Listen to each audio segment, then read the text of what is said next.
3 डब्यांच्या विशेष लोकलमुळे रावसाहेब दानवेंचा डहाणू दौरा चर्चेत. दानवेंच्या लोकलसाठी अनेक लोकलची वेळ बदलली. दानवेंवर टीकेची झोड. अकोल्याची जागा प्रकाश आंबेडकरांसाठी सोडली आहे. रामदास आठवलेंचं मोठं विधान. आम्हाला पाठिंबा दिल्यास आंबेडकरांना पाठिंबा. आठवलेंचं वक्तव्य. लालबाग येथील साईबाबा शाळेत 7 सिलेंडरचा स्फोट. स्फोटावरून आमदार चौधरींचा पालिका आणि सरकारवर गंभीर आरोप. हेतू पुरस्पर स्फोट घडवल्याचा दावा.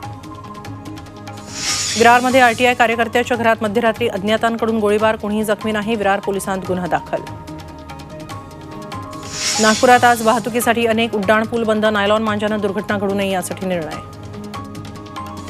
पुणे बंगळूरू टोल नाक्यावर शिवसेना ठाकरे गटाचा रास्ता रोको. सातारकरांना आणेवाडी आणि तासवडी टोल माफीची मागणी. आंदोलनामुळे वाहतुकीवर परिणाम. पुढच्या 2 दिवसात मुंबई गारठणार. मुंबईचं तापमान 15 ते 18 अंशांपर्यंत खाली येण्याची शक्यता. कोल्हापूरच्या कागलमध्ये मंत्री हसन मुश्रीफांकडून प्रभू रामचंद्रांची आरती. प्राणप्रतिष्ठा सोहळ्यानिमित्त मुश्रीफ फाउंडेशनकडून 1 लाख कुटुंबांना प्रसाद वाटप.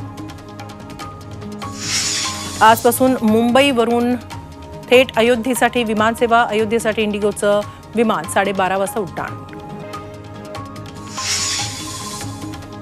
शिवाजीनगर ते लोणावळा दुपारच्या सत्रात 2 लोकल फेऱ्या वाढवण्याचा रेल्वेचा निर्णय. स्थानिकांच्या आंदोलनाला यश. केवायसी अपडेट नसल्यास फास्टॅग होणार रद्द. 31 जानेवारी पूर्वी केवायसी करा अपडेट, अन्यथा दुप्पट टोल भरावा लागणार.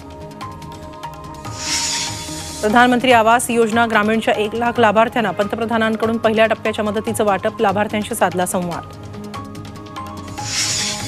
पुढच्या मुलाची हत्या करणारी सूचना सेठ हिची पोलीस कोठडी 5 दिवसांनी वाढली. 19 जानेवारीला पुढची सुनावणी. लोकसभेसाठी भाजपची जोरदार प्रचार मोहीम सुरू. राजधानी दिल्लीत भिंतींवर स्लोगन आणि कमळ्स लिहिण्याचा कार्यक्रम हाती. राजधानी दिल्लीत कडाक्याच्या थंडीसह दाट धुकं. दृश्यमानता कमी झाल्यामुळे वाहन चालकांची मोठी कसरत. उज्जैनच्या महाकालेश्वर मंदिरातून 250 क्विंटल लाडू अयोध्येला पाठवले जाणार. 4 लाख लाडू तयार. मध्य प्रदेशच्या मुख्यमंत्र्यांकडून पाहणी. प्राणप्रतिष्ठा सोहळ्याला श्रीराम येणार नाहीत. रामानं स्वप्नात येऊन सांगितल्याचा बिहारचे मंत्री तेजप्रताप यादवांचा दावा. अयोध्येत ढोंग सुरू असल्याची टीका. पश्चिम बंगालमध्ये सागरबेटावर गंगासागर मेळाव्याला सुरुवात. 17 जानेवारीपर्यंत सुरू राहणार भाविकांची रीत. सैन्य दिनानिमित्त देशभरात विविध कार्यक्रम. उत्तर प्रदेशात पॅरामोटरिस्टकडून चित्तथरारक कवायती. 50 पॅरा इंडिपेंडंट ब्रिगेडकडून प्रात्यक्षिकं. भारतरत्न सचिन तेंडुलकरचा डीप फेक व्हिडिओ व्हायरल. व्हिडिओवर विश्वास न ठेवण्याचं सचिनचं आवाहन. अमिताभ बच्चन यांनी अयोध्येत जागा घेतल्याची चर्चा. सूत्रांची माहिती. नव्यानं घडवत असलेल्या शरयू नगरीत 10,000 स्क्वेअर फुटांवर घर बांधण्याची शक्यता.